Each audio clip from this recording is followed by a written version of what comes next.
2025 புத்தாண்டு நல்வாழ்த்துக்கள்.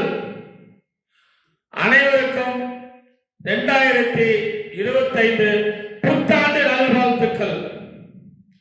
அன்பு பெரியவர்களே, அருமை தாய்மார்களே, உற்றாரே, உறவினரே, சொந்தங்களே, பந்தங்களே, பிள்ளைகளுக்காக மரம் தேடிக் கொண்டிருக்கும் பெற்றோர்களே, உங்கள் அனைவருக்கும் சேலம் மாவட்டம் ஆத்தூர் எஸ்ஆர்ஜி கல்யாண மாலையில் 2022-25 புத்தாண்டு நல்வாழ்த்துக்கள்.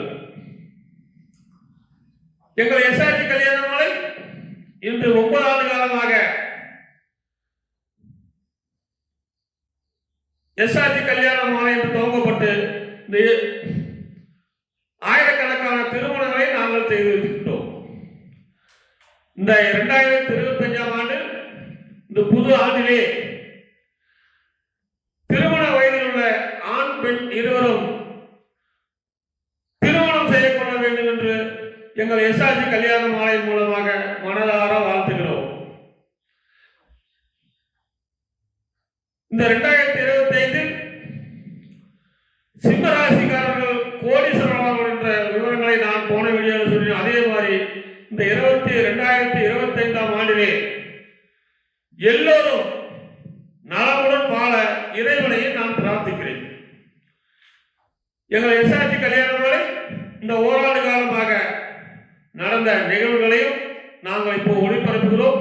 எங்கள் திருமண நிகழ்வுகள், வரவேற்பு நிகழ்வுகள், எங்கள் சாதனைகள் உங்களுக்கு பட்டியலிட்டு இந்த வீடியோவை காட்டப் போகிறோம். இதை பார்த்துவிட்டு அனைவரும் இந்த புத்தாண்டை 2025 ஆங்கில புத்தாண்டை அனைவரும் சந்தோஷமாக கொண்டாடுவோம். ஆமா மேம்.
அன்பு பெரியவர்களே, அருமை தாய்மார்களே, உற்றாரே, உறவினரே, சொந்தங்களே, பந்தங்களே, உங்கள் அனைவருக்கும்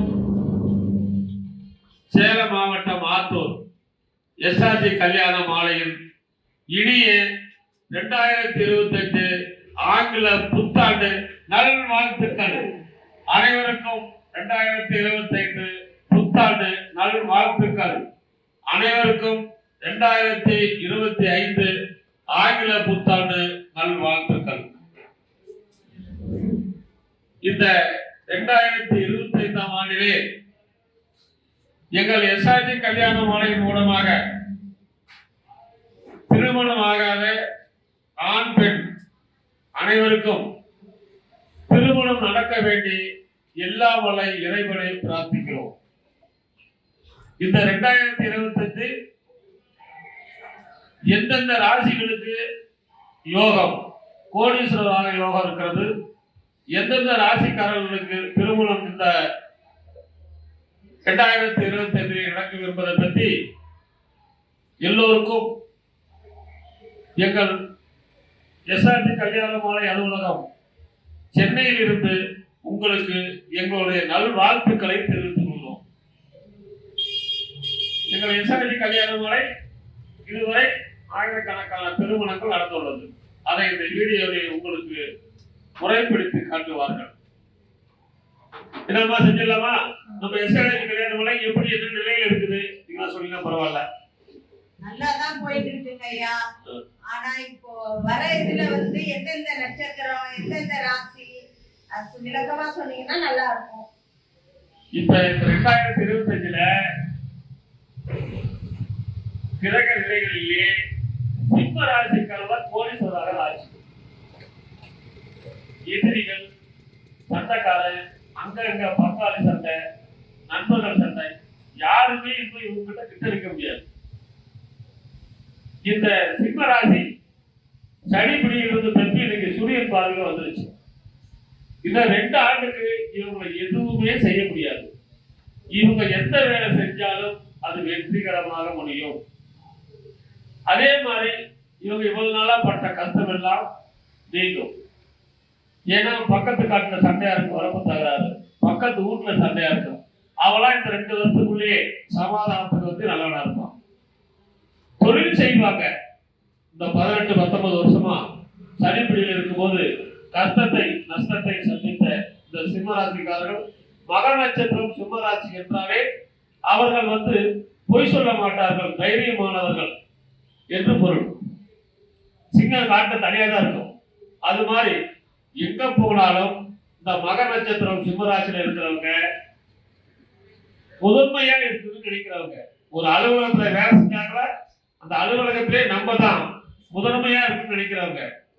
ஒரு கட்சிக்கு போனாலும் அது நம்ம தான் முதன்மையா இருக்குன்னு நினைக்கிறவங்க. அதே மாதிரி ஒரு கூட்டத்துல நாய நடத்திக்கு போனாலும் அங்க நம்ம சொல்லதான் அடுத்தது கேட்கணும்னு நினைக்கிறவங்க. அதே மாதிரி வீட்லயும் அவங்க சொல்லதான் எல்லாரும் கேட்கணும்னு அந்த எண்ணம் கொண்ட சிம்ம ராசிக்காரர்கள். அவர்களுக்கு இனி கவலையே இல்லை. 2025ல சிம்ம ராசி தவிர வேற ராசிக்கு எது நல்லா இருக்கு? இப்போதைக்கு முதன்மையா இருக்கிறது சிம்ம ராசி தான். அடுத்தது எது நல்லா? அடுத்த ராசி அடுத்த நாள் சொல்லலாம். ஒரே நாளில எல்லா ராசியும் சொல்லி முடிக்க முடியாது. இன்னைக்கு நம்ம வந்து இந்த புத்தாண்டு நிகழ்ச்சியில உலக மக்கள் அனைவரும் நலமாக இருக்க வேண்டும், வளமாக இருக்க வேண்டும், திருமணமாகாத ஆண் பெண் இருவரும் திருமணம் செய்து கொள்ள வேண்டும். இதுதான் வந்து நம்ம எஸ்ஆர்ஜி கல்யாணமலை ஆயத்தமான பணி. எங்கள் எஸ்ஆர்ஜி கல்யாணம் யூடியூப் சேனலை சப்ஸ்கிரைப் செய்யாதவர்கள் சப்ஸ்கிரைப் செய்து பக்கத்துல இருக்க ஒரு பட்டனை அனுப்பிட்டு நிறைய ஜாதகங்கள் விவரம்லாம் வரும். ஐயா அந்த ராகு கேதுன்னு சொல்றாங்க, செவ்வாய் சொல்றாங்க, 2ல செவ்வாய் 7ல செவ்வாய்ன்றாங்க. அத பத்தி கொஞ்சம் விளக்கம் சொல்லுங்களேன். இப்ப 2ல செவ்வாய், 7ல செவ்வாய், 4ல செவ்வாய், 12ல செவ்வாய்னு சொல்றதெல்லாம் ஒரு குழந்தை தாயின் வயிற்றில் கருத்தரிக்கும் போது 30 நாளைக்கு தான் அவருடைய 90 நாள் தான் ஒரு அப்பதான் ஸ்கேன் பண்ண போவாங்க. இந்த 90 நாளைக்குள்ள என்ன கிரக நிலைகள் தாயின் வயிற்றில் ஒளிக்கதிர்படுதோ அதுதான் இறப்பு வரை. இந்த இடத்தை யாரும் மாற்ற முடியாது. செவ்வாய் என்பது தோஷம் கிடையாது. செவ்வாய் கிரக அந்த நிலையில பிறந்தவங்க அவங்க ரத்தம் வந்து சுறுசுறுப்பா இருக்கும். அது ஆங்காரக்காரன்னு சொல்லுவாங்க.